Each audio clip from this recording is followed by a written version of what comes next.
Nous sommes avec Nadia Elohargui Vegas, qui est la fondatrice de Silver Atom. Bonjour Nadia. Bonjour Frédéric. Est-ce que tu peux te présenter et puis nous présenter Silver Atom? Oui, alors rapidement, je suis donc Nadia Elohargui Vegas, j'ai 57 ans, je suis parisienne, je vis actuellement à Nice. J'ai un parcours de 20 ans dans les directions marketing et développement et j'ai fondé il y a maintenant 3 ans et je dirige Silver Atom. Silver Atom qui propose des solutions d'accompagnement et de prévention santé pour les seniors et pour les aidants dans leur habitat. D'accord. Avant de rentrer vraiment dans ce que tu proposes, est-ce qu'on peut déjà brosser un petit panorama de l'habitat des seniors et nous expliquer, est-ce que les logements sont adaptés? Est-ce que les immeubles sont adaptés? Quel est l'état de l'art, enfin l'état de la situation du logement en France et des seniors? Alors, on peut faire deux constats rapides. Le premier, c'est qu'il y a à peu près 15 millions de seniors aujourd'hui de plus de 65 ans en France. Seulement 4% sont en maison de retraite, 1% est en résidence senior et les 95 autres pourcents sont à leur domicile.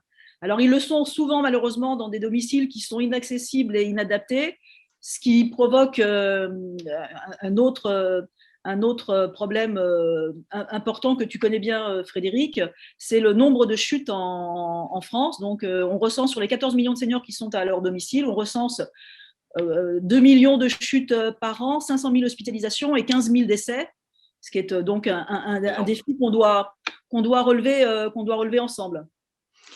Quand on dit qu'un appartement bon, on peut déjà parler de l'appartement. L'appartement n'est pas adapté à la situation des seniors. Concrètement, qu'est-ce qui n'est pas adapté dans le logement?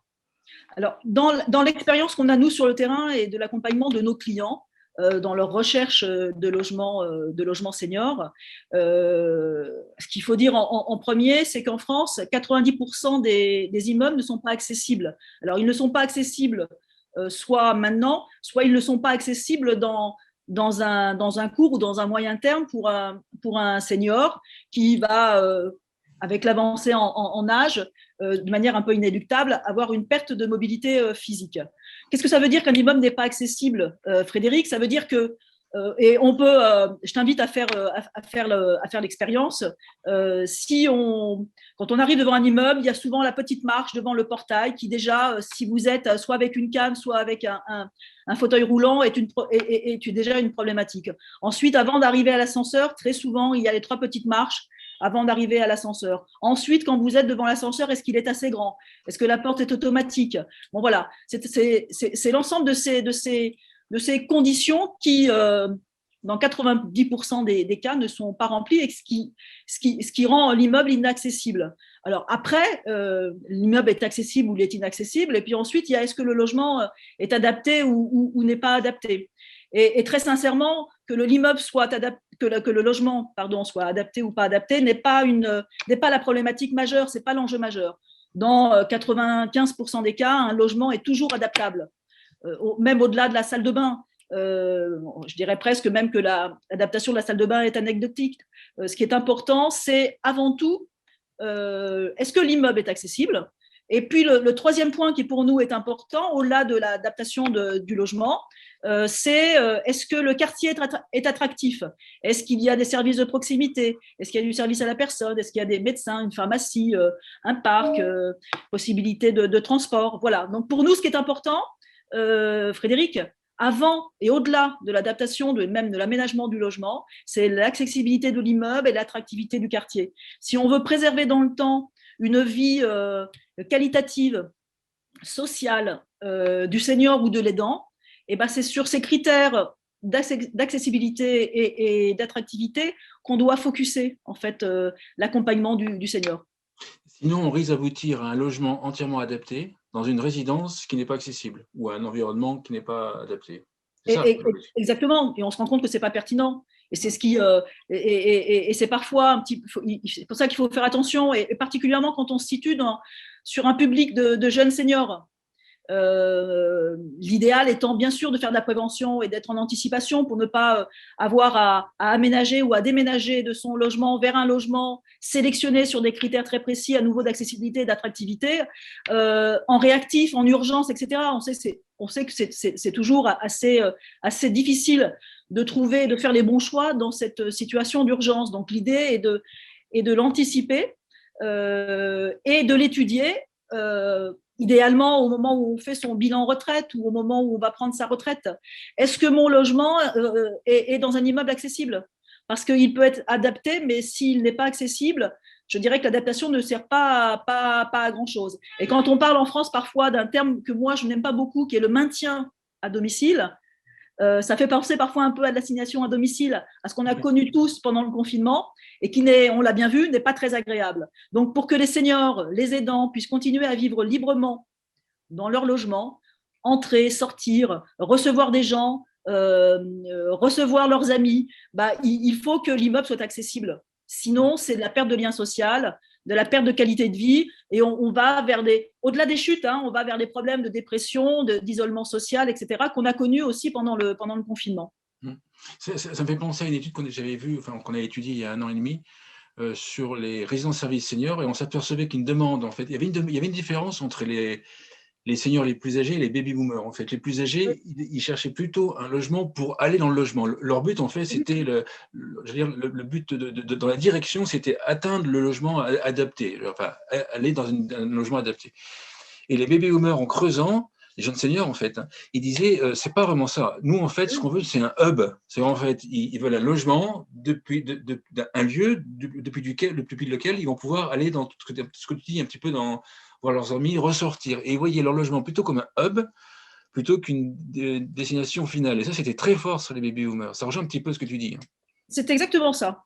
Exactement. C'est-à-dire que c'est la distorsion qu'il va y avoir entre les anciennes générations, qui correspondent à la génération de ma mère, peut-être de tes parents, et la nouvelle génération, où l'idée est de continuer. C'est pour ça que nous, tu le sais, on fait un gros travail sur la sémantique et sur comment lever les freins pour accompagner du mieux possible, le plus efficacement possible, les seniors, les aidants, vers un nouveau logement qui correspond dans les critères et dans leur sélection à ce défi-là, c'est-à-dire de continuer à vivre librement chez soi et qualitativement. C'est-à-dire, c'est pas rester, être maintenu à domicile, être assigné à domicile, non, c'est continuer à vivre comme on vit aujourd'hui, de pouvoir sortir et de rentrer chez soi, de continuer à aller au cinéma, à aller au restaurant quand on aura à nouveau la possibilité de le faire librement et facilement parce que son immeuble est accessible et que son logement est aménagé, c'est un plus.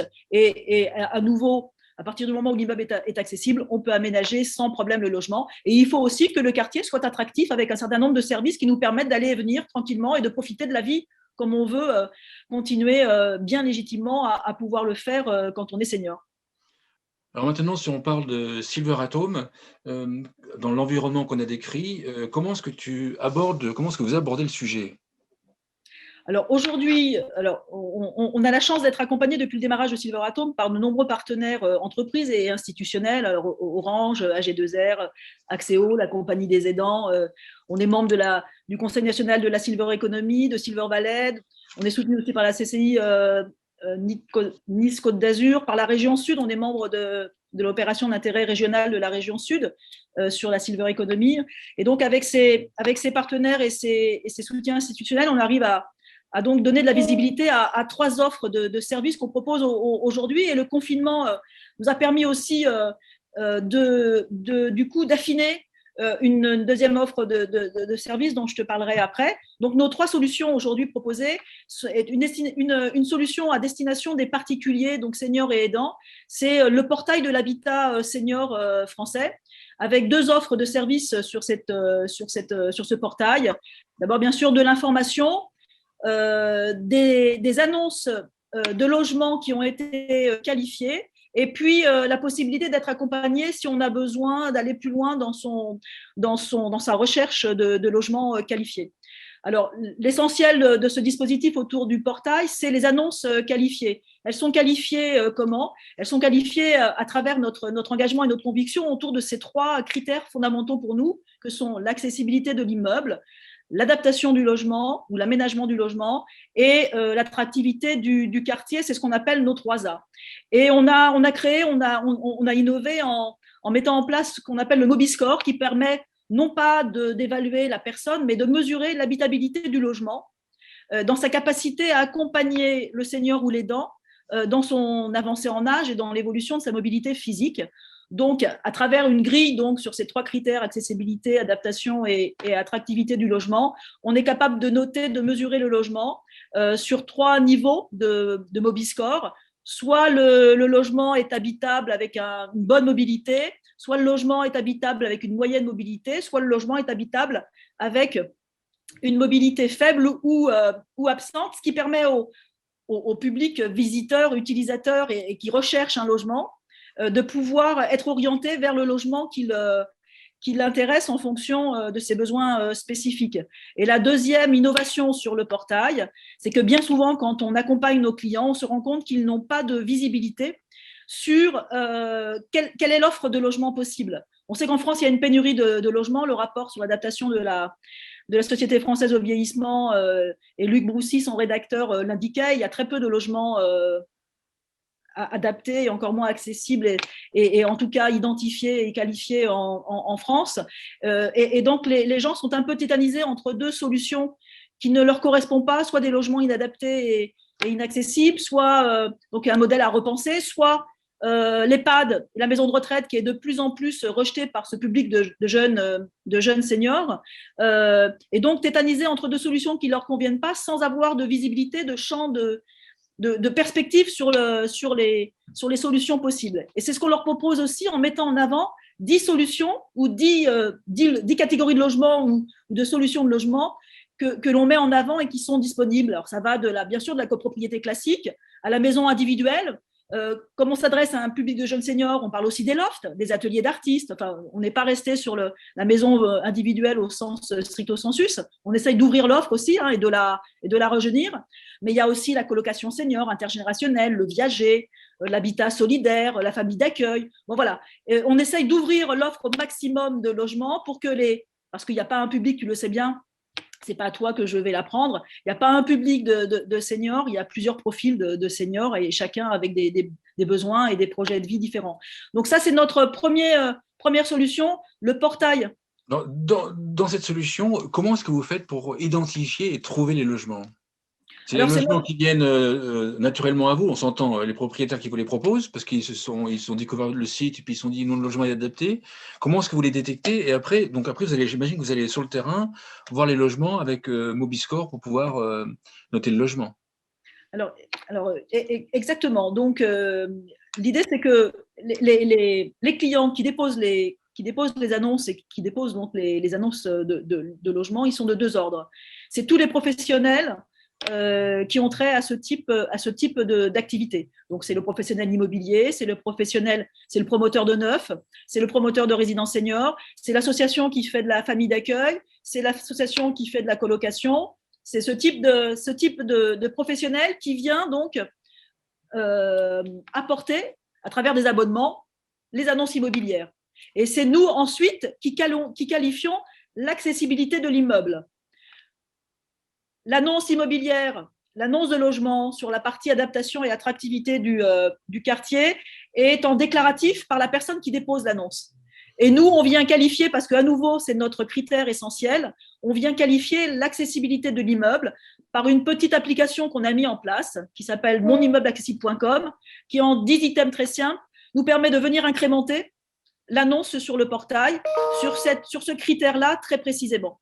Et puis ensuite, il y a aussi tous les particuliers qui viennent déposer leurs annonces, soit parce qu'ils en ont assez de déposer de faire de la location pour Airbnb pour un certain nombre de raisons, et parce qu'ils se disent que c'est beaucoup plus citoyen, compte tenu de la pénurie et de l'absence de visibilité des logements, de venir proposer des logements accessibles, adaptés, attractifs à des seniors qui sont parfois en manque de logement ou qui sont dans des logements qui sont inadaptés, par exemple. C'est aussi des particuliers qui veulent vendre un logement, des particuliers seniors qui veulent vendre un logement en viager, par exemple, qui pour moi, une fois qu'on enlève tous les problèmes des déficits d'image sur le viager, est une magnifique solution intergénérationnelle pour les seniors, pour pouvoir récupérer un peu de pouvoir d'achat ou de capital pour faire de l'aménagement, par exemple, du logement, et les jeunes générations pour pouvoir constituer un capital plus rapidement. Donc voilà, c'est comme cela qu'on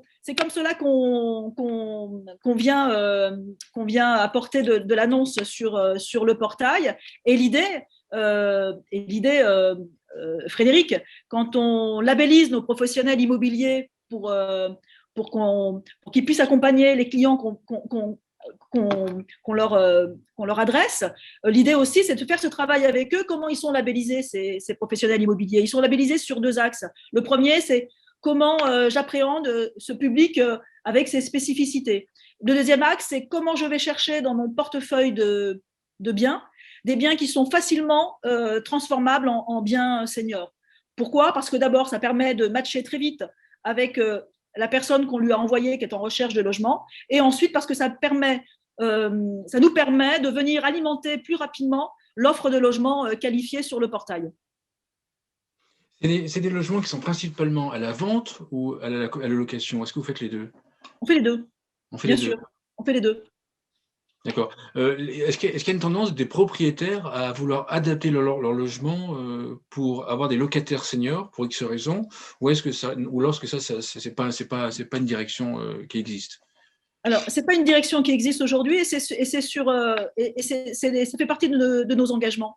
Moi, je pense qu'il faut qu'on soit, et je pense qu'on va aller vers ça de plus en plus. On l'a vu avec la crise du Covid. Je pense qu'il y a eu une prise de conscience collective de la société sur cette problématique, cet enjeu de la transition démographique et du besoin pour chacun d'entre nous d'être tranquillisé par rapport à un parent proche ou quand on est plus âgé, de pouvoir se projeter avec, pas d'angoisse, mais avec au contraire, positivisme dans sa future retraite. Et tu sais, et globalement un chiffre, si on fait la totalité, enfin si on fait un peu les comptes et la totalité, il y a 15 millions de seniors depuis 65 ans en France, il y a 11 millions d'aidants, il y a 12 millions de personnes en situation de handicap, il y a 1 à 2 millions de personnes qui ont subi un AVC, une maladie qui peut provoquer une perte ponctuelle de mobilité. Ça fait qu'on est un peu moins de 50 millions de Français à être touchés par ces problématiques d'accessibilité dans son logement.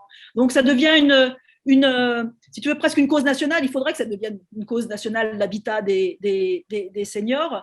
Et dans ce sens, nous, en tout cas, ça va être notre engagement. Et ça va être la communication à travers des articles, à travers des conférences, et c'est ce qu'on fait déjà, à travers des conférences, d'éduquer et de dire, voilà, on a tous une petite action à faire, éventuellement, pour plutôt que d'aller mettre son logement en location sur une plateforme de location de vacances, mettons-la sur Silverato, mais ça permettra d'offrir une plus large offre de logements adaptés, accessibles aux seniors, aux aidants, aux personnes en situation de handicap, voilà, à tous ceux qui en ont besoin. Et je pense que c'est une action solidaire et citoyenne qui peut avoir beaucoup de sens dans les semaines et dans les mois qui viennent.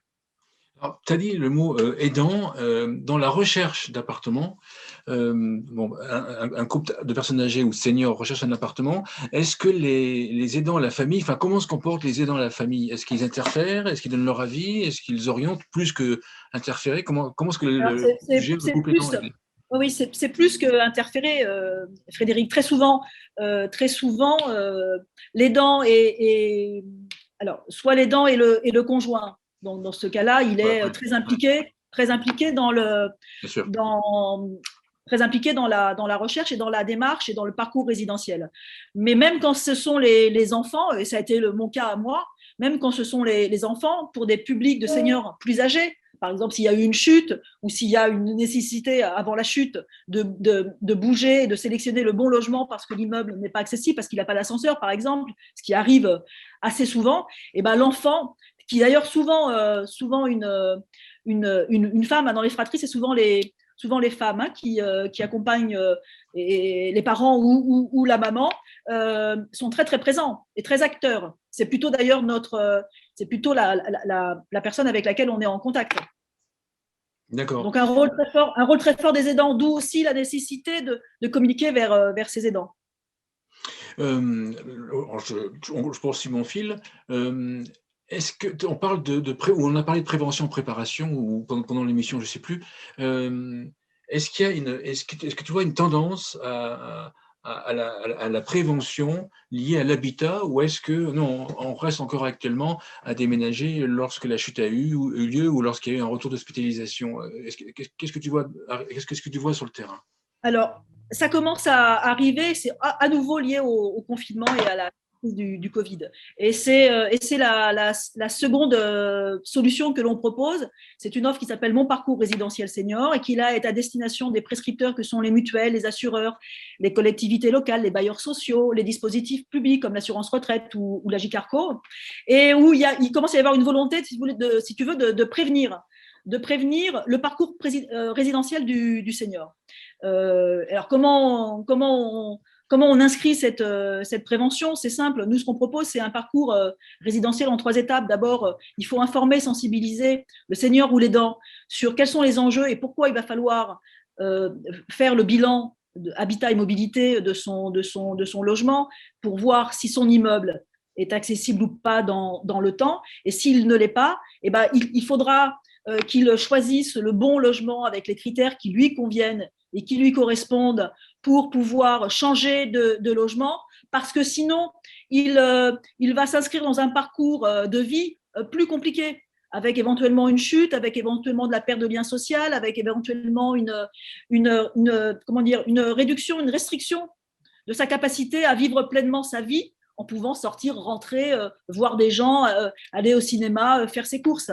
Donc effectivement, et la troisième étape de ce parcours résidentiel senior que l'on propose aux seniors ou à l'aidant à travers ces prescripteurs, c'est de dire, voilà, maintenant la solution en fonction des 2 premières étapes qui vous convient, celle qu'on a vue avec vous, c'est soit de sélectionner un nouveau logement qui correspond à vos besoins, soit d'aménager votre logement parce qu'on s'est rendu compte que votre immeuble était accessible. Voilà ce qu'on vous propose. C'est à vous de prendre la décision, parce que c'est, bien sûr, c'est au senior de savoir ce qu'il veut faire de sa vie et comment il veut organiser son parcours résidentiel. Et donc, c'est le senior donc, qui choisit, bien sûr, ce qu'il veut faire à la fois de son parcours résidentiel et de sa vie, bien sûr. Et donc, s'il prend la décision soit d'aménager son logement, soit effectivement de choisir un autre logement sur des critères spécifiques qui lui correspondent et qui lui conviennent, à ce moment-là, nous, on peut l'accompagner dans la solution qu'il a retenue, dans sa mise en place avec un réseau de professionnels clés en main qui lui propose donc de l'accompagner pour faire un passage à l'acte tout en douceur dans ce changement de logement ou dans cet aménagement de logement. Et donc, c'est en cela que la prévention est essentielle. C'est-à-dire, elle permet donc aux seniors ou à l'aidant d'être dans un parcours d'anticipation et non plus de réaction à une chute ou à une maladie. Et c'est beaucoup plus facile et simple à vivre le moment venu. Qu'on comprenne bien, s'il y a des dirigeants de mutuelles d'assurance qui nous écoutent, qui regardent l'émission, qu'on comprenne bien comment est-ce que tu fonctionnes avec eux et quels sont les bénéfices de ton parcours résidentiel senior pour eux, pour les assureurs et les mutuelles. Alors, comment on fonctionne? Très simplement, donc ils nous contactent, on se met d'accord sur la cible de seniors ou d'aidants qu'ils souhaitent accompagner, qu'ils souhaitent faire bénéficier de ce parcours résidentiel senior. Une fois que ce prérequis a été établi, on se met aussi d'accord sur le mode opératoire. Est-ce qu'on fait du présentiel ou est-ce qu'on fait du distanciel, en tout cas sur la première séquence du parcours résidentiel, les 3 étapes, sensibilisation, bilan, préconisation de solutions. On peut le faire en distanciel également. Et une fois donc que la solution a été retenue par le bénéficiaire du prescripteur, le bénéficiaire lui a le libre choix d'être accompagné ou de ne pas être accompagné pour mettre en place la solution retenue. Et je dirais que là, sur cette séquence numéro 2, c'est simplement la volonté du bénéficiaire. Quel intérêt pour la mutuelle, pour le dispositif public, pour le bailleur social? Il est en fonction de leurs objectifs et de leurs problématiques, il est varié. Pour l'assurance retraite également, mais par exemple pour une mutuelle, ça peut être tout simplement d'éviter des chutes à domicile. On sait que les chutes à domicile ont un coût important. Donc, ça peut être, ce parcours résidentiel permet donc à des publics de jeunes seniors d'éviter à terme de chuter à leur domicile. Je te dis, il y a 2 millions de seniors qui chutent par an. Donc là, c'est un intérêt, je dirais, à la fois général et économique. Et puis, c'est aussi d'améliorer du coup la qualité de vie plus globale, moins de dépression, plus de liens sociaux, moins d'isolement. Ça a un coût de santé aussi qui est important et un coût et un coût, enfin un bénéfice en intérêt général qui est important. Par exemple, ça, c'est les bénéfices pour les mutuelles. Pour un bailleur social, ça peut être bien sûr aussi éviter que leur public chute dans leur domicile, éviter, favoriser, simplifier, améliorer la qualité de vie des seniors dans l'habitat social, mais aussi permettre à un bailleur social de réhabiliter plus rapidement un immeuble. On sait qu'il y a de gros programmes de réhabilitation en ce moment chez les bailleurs sociaux. Permettre, et on voit qu'il y a parfois des difficultés à faire de la transition en fait d'un public senior vers d'autres logements pour réhabiliter des immeubles. On connaît tous des cas de ce type-là.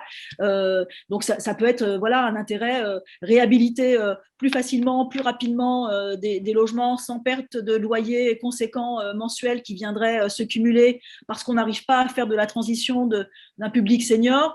Ça peut être aussi tout simplement de fluidifier l'offre de logements. On sait que les seniors restent souvent dans des grands appartements qui malheureusement souvent ne leur sont pas adaptés et qui viennent effectivement occuper des appartements qui pourraient être mis à disposition de familles avec de nombreux enfants, etc. Donc ça permet aussi de fluidifier l'offre. Donc il y a plein de bénéfices à la fois pour le public des seniors et des aidants, pour le public je dirais des acteurs de la santé, de la mutuelle, et aussi pour le public des acteurs de l'habitat, les bailleurs sociaux, et bien sûr, in fine et au final, pour nous tous collectivement, les dispositifs publics de l'assurance retraite, des dispositifs d'Agicarco, etc. Mais, concrètement, je repose je vais préciser ma question. Pour les mutuelles et les assurances, en fait, l'idée c'est qu'ils t'achètent, en fait, ils prennent chez Silver at Home des packs sensibilisation. C'est ça. Des packs parcours résidentiel senior. Voilà, et c'est vous qui allez faire la sensibilisation auprès de leurs bénéficiaires assurés ou compagnie, quoi. C'est nous effectivement, qui opérons le parcours résidentiel auprès de leurs bénéficiaires. Okay, donc c'est le parcours résidentiel senior que tu proposes pour leur résident. Et il y a deux intérêts. Il y a l'intérêt général, sociétal, entre guillemets, et l'intérêt économique plus tard, parce que leurs bénéficiaires auront moins de chutes et moins d'accidents. Voilà, et parce que eux, ça peut leur fluidifier l'offre pour les bailleurs sociaux, parce que ça peut leur faire économiser un coût santé en termes de dépression, de lien social ou de chute pour les mutuelles ou pour les acteurs de la santé. Il y a des bénéfices, c'est que vertueux en fait. Si je te provoque un peu et que je te dis, voilà, mais moi je dirige un bailleur social, oui, mais ça, nos équipes, elles savent faire en fait. Alors non. La réalité du terrain, c'est qu'à la fois, ils n'ont pas le temps pour le faire, et ce n'est pas de leur compétence et de leur expertise. Nous, on est en contact avec un certain nombre de bailleurs sociaux, et ce n'est pas de leur compétence ni de leur expertise. Et il y a aujourd'hui une vraie problématique à accompagner ces seniors vers, et c'est souvent, c'est pas dans l'adaptation du logement, c'est en transition vers un autre logement qui soit adapté, accessible, etc., dans un quartier attractif. Et il y a un vrai enjeu, tu connais bien, Frédéric, la problématique des bailleurs sociaux. Il y a un vrai enjeu, une vraie problématique aujourd'hui dans cette transition qualitative des seniors. Bien sûr. Et ce n'est pas, ils n'ont ni le temps, et ce n'est pas forcément de leur expertise, à la fois sur la sensibilisation, sur les aspects de bilan habitat et mobilité, et sur les préconisations, et encore moins derrière éventuellement sur l'accompagnement.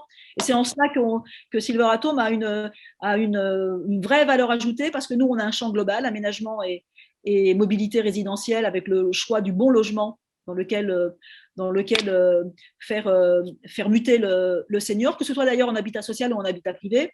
Et puis ensuite, l'accompagnement clé en main, avec notre réseau local qui permet un passage à l'acte en douceur, où il n'y a pas à prendre en charge soi-même le déménagement, l'aménagement, le choix du logement, etc., etc. Tout est facilité en fait, pour que ce soit un parcours en douceur.